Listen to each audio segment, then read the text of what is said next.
Buddy, this is the Len Fa Farms, the garden in the backyard here. Had a lot of rain last night, and I don't know, there's probably some waterfalls up there on the coalhouse, but maybe not. It might have had enough time to run off by now. But anyway, let's get started on this little tour here. This is just a bunch of stuff that I have setting here. This is this purple capsicum here. The peppers actually get a little red when they start to ripen up. They're quite hot. I'm not sure what the real name of this is, but this plant doesn't like to develop a lot of foliage, and I really don't know if that's the way it's native behavior or what, but these are two tomato plants I'm trying to nurse back to health. Some of my tomato plants have gotten this, they'll be chugging along fine, and then all of a sudden they'll just get this wilty thing where almost the whole plant will die. So on those couple, I trimmed them all back, and you know, they've tried to make a recovery here, but we'll see. Anyway, here's the fish tank. You might be able to see them in there, cruising around. They just got fed, but every time I stand on this corner, they think they're going to get fed again. So they're probably full right now, so that's probably why they're not being too aggressive. But normally they start scratching the surface as soon as I come over here.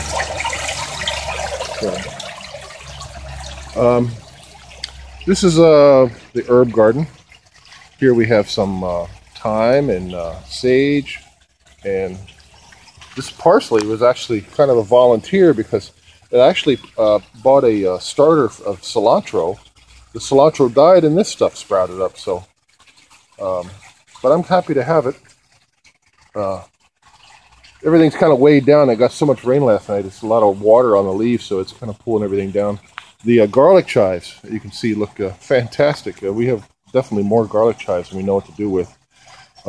These kale plants that you see interspersed, I started from seed on another area of one of the other beds, and they just got kind of crowded, and because I just kind of, you know, just cast them into the rocks there, and they got crowded, so I thinned them out, and now there's like the occasional kale plant here and there.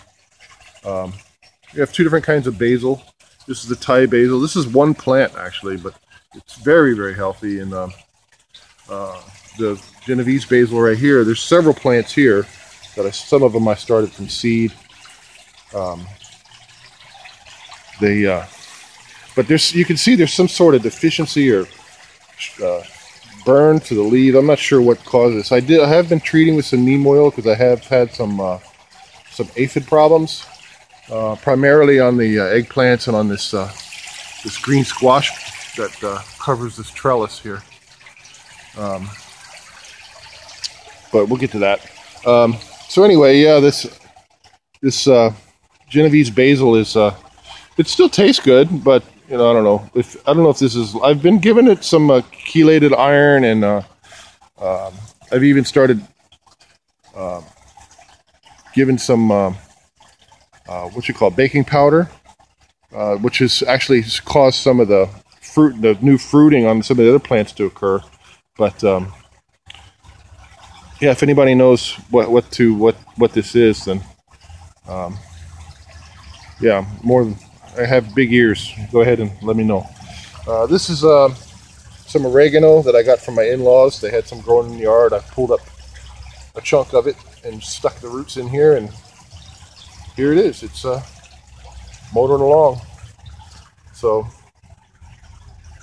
and this is actually a sucker that I just planted. I just snipped it off one of the other tomato plants, and just stuck that in the rocks just right before I started this camera.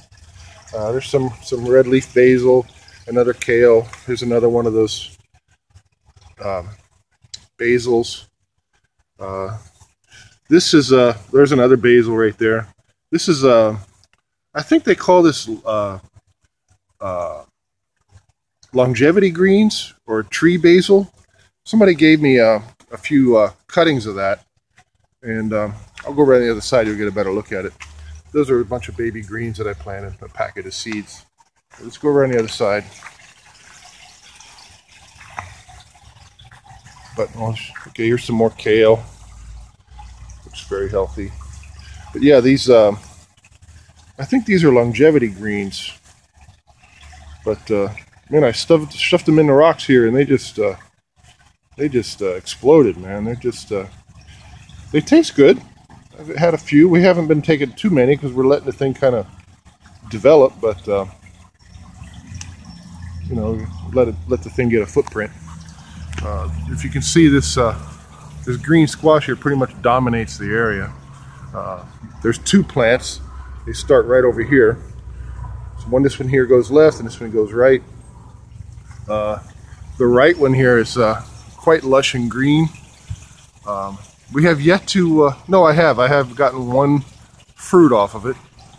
It was very good. I think we cut it off when it was about, I don't know, maybe about 18 inches long or so. And we've got one fruit over there. Might be able to see it, but I'll show you. But there's one over there developing off of the left side. Here we've got some eggplants that I started from seed. These guys have been battling some aphids lately. They're okay. They have their challenges, but they're still motoring along. So we'll keep them in there. You can see another basil plant. Kale. These are some more suckers that I got off of my tomato plants that I'm trying to get rooted. So either I'll leave them there, or once they get established, or I'll replant them. Here's some more of the longevity greens. So you can see this is kind of taken over. This is a bok choy that I've kind of let go to. There's another one over there that's actually gone to seed. I think it's quite pretty. That's why I left it in there. Some more lettuces. There's some arugula mixed in there. These are the carrots. Threw these in here as seed too. I mean, most folks recommend not growing carrots in aquaponics. I guess because they get all kinds of weird under the rocks. I guess because maybe of the rocks. But they're coming along. You can see there are little baby carrots in there, but they're not quite ready to pull out. So we're going to let them get some size. This is my Hawaiian chili pepper plant. You can see this thing is just loaded with fresh chilies. They're not quite ripe yet. There's a few down in the bottom that are ripe. See some red ones in there. This is my wicking beds. This was the first one that I made. This one was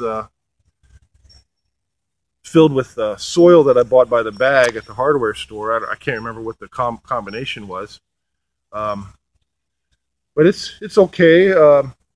This one is just filled with compost that I bought by the yard. Not really much added to it. Maybe some vermiculite that I retrieved from the seedlings that I bought after I washed the roots off. I think that's about it. And you can see the difference.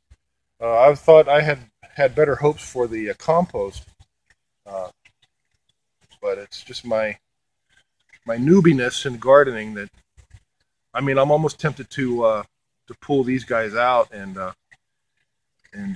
replant them with some better soil to give them a better chance. But we'll see. It's kind of a little experiment. This is some garlic right here that I bought over at Whole Foods, organic garlic. Just pulled the cloves apart, shoved them in there, and they're coming along. So, and over here we have some tarragon that's sprouted. The same thing. I bought that at Whole Foods and cut it up and shoved it in there. And it took quite a while, but it is coming along. So hopefully next year we'll have some turmeric. This is a red leaf lettuce. This is also another one that grew volunteer in a seedling starter pot. I think I planted. I don't remember what I planted, but this thing popped up. So figured I'd give it a chance. I'm just letting it go to seed. There's some nasturtiums that I put in not too long ago. This wicking bed is filled with just compost, and I think I might have put some Epsom salts and Not much else. You can see the condition of these tomato plants. They're okay, but they're not strong, you know. And there's some baby tomato plants over there that I started from seed. They have their struggles as well. Over here, I believe these two plants here, this one and the one next to it over here, were bought as seedlings. They were a little bit larger, but when I planted them, I didn't put any fertilizer. And you can tell they have, well, it's back up here, and then you can see the difference. This organic fertilizer that I bought off of Amazon for tomatoes, it's called Tomato Ton or something like that. Tomato Ton? Something, I can't remember. But these things are just, I mean, the picture of health, they just look fantastic. And they're starting to give fruit and everything. And that's one thing I've been really, really lacking is the tomato production in my garden. So I'm really excited to see these things setting fruit and flowering. And so we'll have tomatoes you can see over here. These are beefsteaks over here. And these over here are yellow plum. So we'll be getting some, there's some little baby ones down there that coming. These two here, I have a hard time giving up on plants. These were two tomato plants that were also starting to die. So I transplanted them over here. This one on the right was in terrible shape. You can see the stem is all bent over. I had to clip it all back. But it's sending out new growth, and it's even got a little tomato on it. Look at that. So yeah, we'll see what happens, you know. See what happens. It might you never know. It might surprise you. So anyway, over here we've got some more small eggplants, some more suckers that I shoved into the rocks from the tomatoes. It's my only marigold plant. I actually threw some seeds in there a long time ago, and that was the only one that survived from a whole packet of seeds. So he's got a right to live, so we'll let him there. This is some greens that planted the package quite a long time ago. These things have pretty much reached their limit. I mean, we're still getting leaves off of it and using them in salads, but I don't know, they look a little weathered to me. More eggplant, more Genovese basil, and there's another tomato plant. I got this. You can see the over in this area, they've had this. What do they call that? Early blight, I think. So I've been snipping it back, and all this bottom here is all new growth that's decided to come back after I cleaned it up. That one is yet to give any fruit. These are Malabar spinach vines that I've transplanted over here from another bed so they could utilize the trellis. And they're coming along. We've tried a few of those. They look pretty healthy. Bugs seem to leave them alone for the most part. But I saw some videos online. They were touting the nutritional aspects of Malabar spinach. So I thought Michelle would like to add it to her smoothies. So maybe in a few months or so we can start harvesting a little bit more of that. There's more eggplants over here, more Genovese basil, some more tomato plants that's from suckers over here too. There's the kale over there. We got a few onions here, and this is the more green squash. Here's the sole green squash that we have growing here. We get a lot of these little baby fruits like this one. You see a little baby fruit starting. Those happen all over the place, but then they just die off. Here's another one here. They just turn black. You know, somebody told me that they get stung by some insect. I don't know, but yeah, we've only gotten one fruit so far off of these two plants, and we're eager to have this one come along.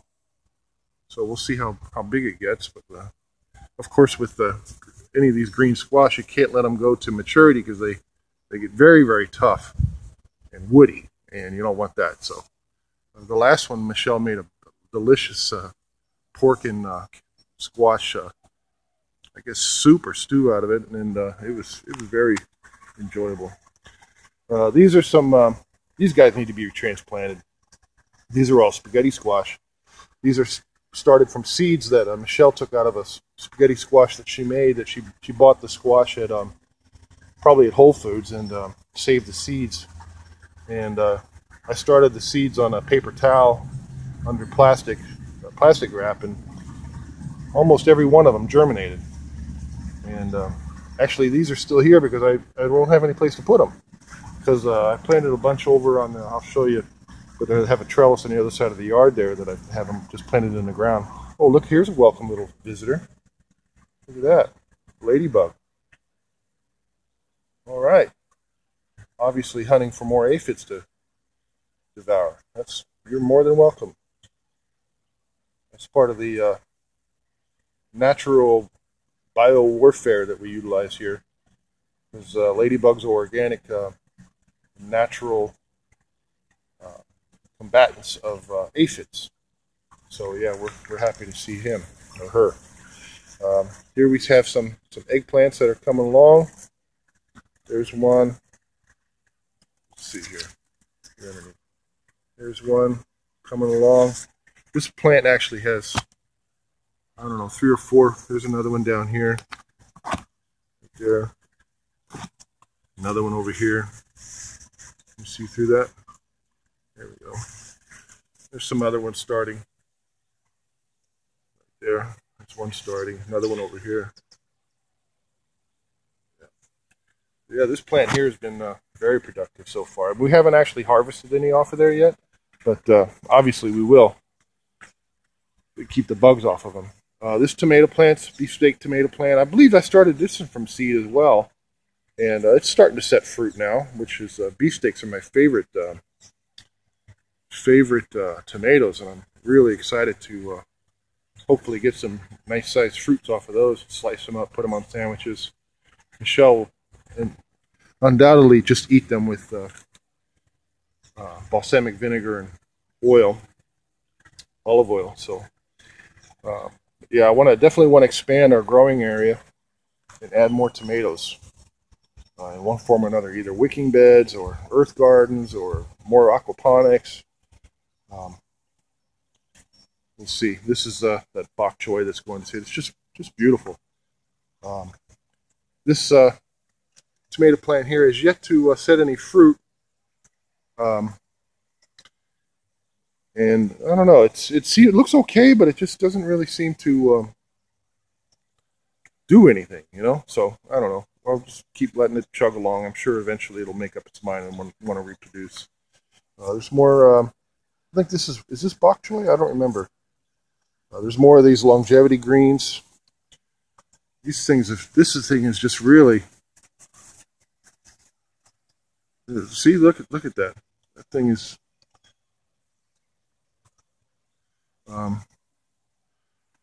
So anyway, let's see what else we got. We got one tomato here that's starting to ripen up. Small, but hey, you know, we'll get a taste out of it. Michelle took one off of this plant already, and she said it was delicious. So it was small though. You can see I covered this whole area with wood chips. These mushrooms like to pop up, especially after rain. But it really cuts down on the. I don't have to mow in here at all, so it's nice and soft to walk on. Here's a bank of mushrooms right here. Not sure what kind those are. I don't even bother with them. They just die off and come back and die off and come back. Here I was trimming the green squash plant. This thing sends out runners all over the place, and you have to prune it, otherwise it just gets completely unruly. It likes to reach up and try to grab the bird netting that I have erected over this area, and I'm afraid that it'll just pull it down if I allow it. So I got to keep it trimmed. Here, let's go over here real quick. Show you. This is a trellis. These are artichokes. There's a pineapple down there in the end, and there's some sweet peas that I planted. And these are the spaghetti squash. Started from the same batch as the other ones. But hopefully they'll climb up this trellis here. Michelle told me that spaghetti squash was like $5 a pound here, so well, don't buy anymore. We'll just grow our own. So that's the plan there. There's more artichokes here. Coming along. And then this is my other raised bed. This one's just filled full of compost. And I believe the drainage is what's causing me problems here. You see that a lot of my seeds didn't sprout. Those are carrots right there. These are radishes that come along. These green beans, these are pole beans that I wasn't watering it regularly, and several of them died off. But we've been getting rain, and I've been watering it. It's been doing a lot better. These are turnips that have also met challenges. I guess I got to set up some kind of watering system. This sage and this what do you call it? Rosemary, those were bought as seedlings and shoved in there. This thing here's starting. I don't know what's up with it. It's started to lose some leaves and things, but seems to come and go. Oh, these are zucchini. These are doing really well. I need to thin those out. So anyway, that's Len Fa Farm. Oh, here's the papaya trees in the back. Yeah, looks like we got a couple of ripe ones. They're small, but that's okay. We like them actually small because Michelle doesn't eat a whole lot at one sitting, so it's perfect for her. Here's more pineapples. For those that don't know, these pineapples are just, come on, focus up. There we go. These pineapples, you just take the top off the pineapple plant, shove it in the ground, and it starts to grow.